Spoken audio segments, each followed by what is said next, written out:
ഇത് മുമ്പ് പറഞ്ഞ ഡിസ്ട്രിബ്യൂഷൻ ട്രാൻസ്ഫോമർ തന്നെയാണ്. സ്റ്റാറിലൊരു കെവി ഇതിൽ 3 കുറ്റിൻ്റെ അതിൽ കൊണ്ടുപോയി കൊടുക്കുക, ടെർമിനലിൽ അതിൽ കൊണ്ടുപോയി കൊടുക്കുക, ഇതിൻ്റെ ഓരോ ഭാഗങ്ങൾ. അപ്പോൾ ഇതിലിങ്ങനെ വരും ആ കണക്ഷൻ ഒരു ടെർമിനലിൽ അങ്ങനെ ആകുമ്പോൾ ഇങ്ങനെ കണക്ഷൻ വരിക.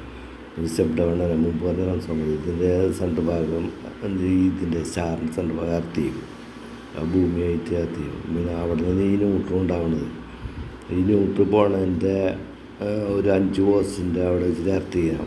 വീണ്ടും പോസ്റ്റിൻ്റെ അവിടെ എർത്ത് ചെയ്യണം. അല്ലെങ്കിൽ ഇത് ഈ വോൾട്ടേജ് വേരിയേഷൻ വരും. 220 വോൾട്ട് എല്ലാ ലൈനുകളും ഒരേ 220 വോൾട്ട് ആവില്ല. ഓരോ ലൈനുകൾ എടുക്കണ ന്യൂട്രൽ ഫേസും ഈ ലൈനുകൾ എടുക്കുന്നത് സപ്ലൈ വ്യത്യാസം ഉണ്ടാവും. അപ്പോൾ ഇത് ഒരു വേരിയേഷൻ വരും. ഇതിൻ്റെ ഇത് കറക്റ്റാവില്ല. അപ്പോൾ അതിന് വേണ്ടിയിട്ട് ഇപ്പോൾ എഡ്ഡി കറണ്ട് ഉണ്ട്, ഹിസ്റ്ററിസ് ലോസ് ഉണ്ട്, അങ്ങനെ കുറേ തരം ലോസുകളൊക്കെ കഴിഞ്ഞിട്ടാണ്. കോപ്പർ കമ്പി ഉണ്ട്, അത് വൈദ്യുതിയാക്കുന്നത്.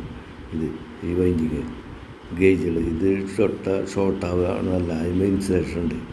അങ്ങനത്തെ വൈദ്യുതി കൊണ്ട് അത് വൈദ്യുതിയാക്കുന്നത്. ഇവിടുന്ന് ഈ 3 ടെർമിനലിൽ കൊണ്ടുപോയിട്ട് അതിന് 4 ടെർമിനലുണ്ടാവും പുറത്തേക്കുള്ളത്.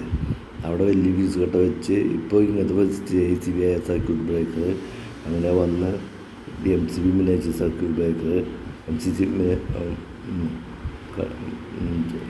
കൺട്രോൾ സർക്യൂട്ട് ബോർഡ് കൺട്രോൾ ചെയ്യാനുണ്ട്. പിന്നെ അവിടുന്ന് MCB അവിടേക്കൊക്കെ വന്ന് ഈ 3 ലൈനും ഇതിൻ്റെ ഉള്ളിൽ കൂടിക്ക് ഇപ്പോൾ വരുന്നത്. ഇപ്പോൾ ഈ ട്രാൻസ്ഫോമർ മറ്റേ ട്രാൻസ്ഫോമർ നേരിട്ട് പോസിറ്റീവ് വേണം ഫ്യൂസ് വഴി. ഇപ്പോൾ ഇങ്ങനത്തെ കൺട്രോളൊക്കെ പോസ്റ്റിൻ്റെ ഇതിനെ സബ്സ്റ്റേഷൻ എന്ന് പറയാം. 4 കാലിൻ്റെ അടുക്കല ഈ ട്രാൻസ്ഫോമർ വയ്ക്കുക. അവിടെ ഇപ്പോൾ തറ വളർന്നിട്ടും ഭിത്തി വളർന്നിട്ടും വെക്കുന്നതിന് വേണ്ട 3 റെഡ് യെല്ലോ ബ്ലൂ ലൈനിൽ ഫോൾട്ട് വന്ന് കഴിഞ്ഞാൽ ട്രിപ്പാവും.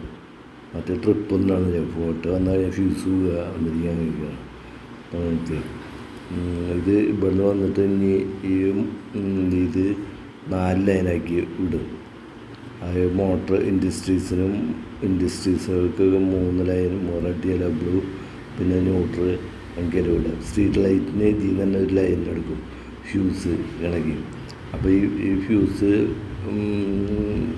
രാത്രി കണക്ട് ചെയ്യും. പണ്ടൊക്കെ കുത്തുമ്പോൾ സ്ട്രീറ്റ് ലൈറ്റൊക്കെ കത്തും, നേരം വെളുക്കുമ്പോൾ. ഇപ്പോൾ ഓട്ടോമാറ്റിക്കായി ഇപ്പോൾ അങ്ങനെ 3 phase 5 വയർ സിസ്റ്റം. ഇപ്പോൾ റോട്ടിൽ കൂടെ പോകുമ്പോൾ ടവറും പോസ്റ്റ് പോകണമില്ലേ, 5 MB ഉണ്ടാവുക. 3 ഫേസും ഒരെണ്ണം ഇതിന് വന്ന ഫേസാണ് സ്ട്രീറ്റ് ലൈറ്റിന് വേണ്ടിയിട്ട്. അത് ഫേസ് പോകും, പിന്നെ ന്യൂട്രലും.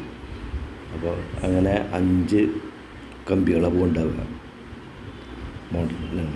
ഇത് എർത്ത് ചെയ്യും 5 കമ്പികൾ. ഇതിന് ന്യൂട്രലും വരും 2, 4, 1 ന്യൂട്രൽ.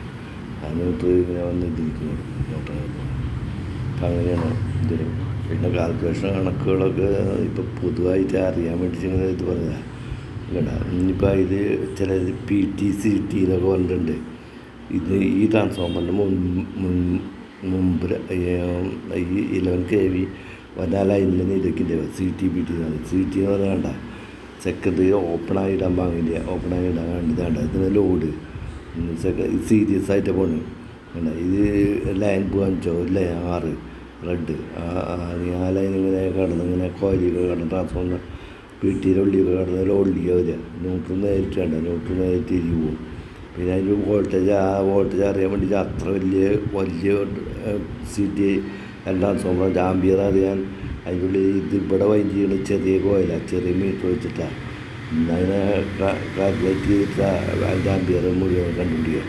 5 ആംബിയർ വെച്ചാൽ അത് പെയ്ക്ക് കഴിയുമ്പോൾ ചിലപ്പം 100 ആംബിയറിൻ്റെ അടുത്തേക്ക് എത്ര യൂണിറ്റ് അതിനനുസരിച്ച് പവറിനനുസരിച്ച് 300 ആംബിയറിൻ്റെ 3000 ആംബിയറിലേക്ക് അത് അതിൻ്റെ കണക്ഷൻ എങ്ങനെയാണ്.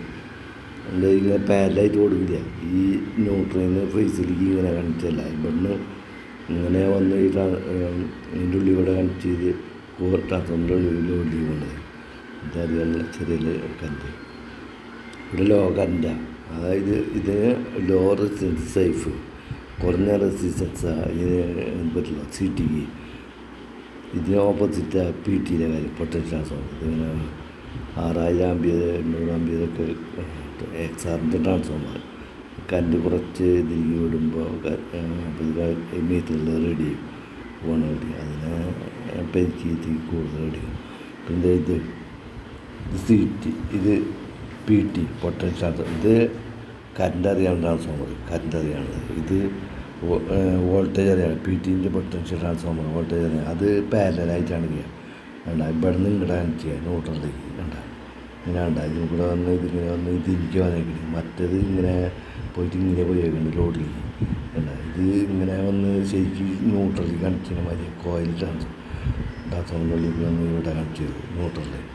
ലോഡ് ഇതിന് കൂടുതൽ റെസിസ്റ്റൻസ് സേഫാണ്, ലോഡിന് സേഫാണ് കൂടുതൽ റെസിസ്റ്റൻസ്. അല്ല ലോ റെസിസ്റ്റൻസ് പറ്റില്ല. ഇതാണെന്ന് വെച്ചാൽ ഇത് തനിച്ചിടാൻ പറ്റില്ല, ഓപ്പണാക്കി ഇടാൻ പാടില്ല. എന്നാൽ ഈ ലോഡ് CT എന്നാൽ ആംബിയർ അറിയാനുള്ളത്. ഇത് ലോഡ് ഇല്ലെങ്കിലും കുഴപ്പമില്ല. ലോ റെസിസ്റ്റൻസ് ഇതിന് കുറഞ്ഞ റെസിസ്റ്റൻസ് അതിന് പറ്റിയത്. ഇത് ചെറിയ വോൾട്ട് മീറ്ററൊക്കെ വെച്ചിട്ട് ഇത് മെഷർ ചെയ്യുക. ഇതിൽ വലിയ പൊട്ടൻഷ്യൽ ട്രാൻസ്ഫോമറായ മെഷർ ചെയ്യുമ്പോൾ ചെറിയ ഇതിൽ കഴിയുക. പിന്നെ അതിന് ആവറേജ് കണ്ടിട്ടാണ് കഴിയുക.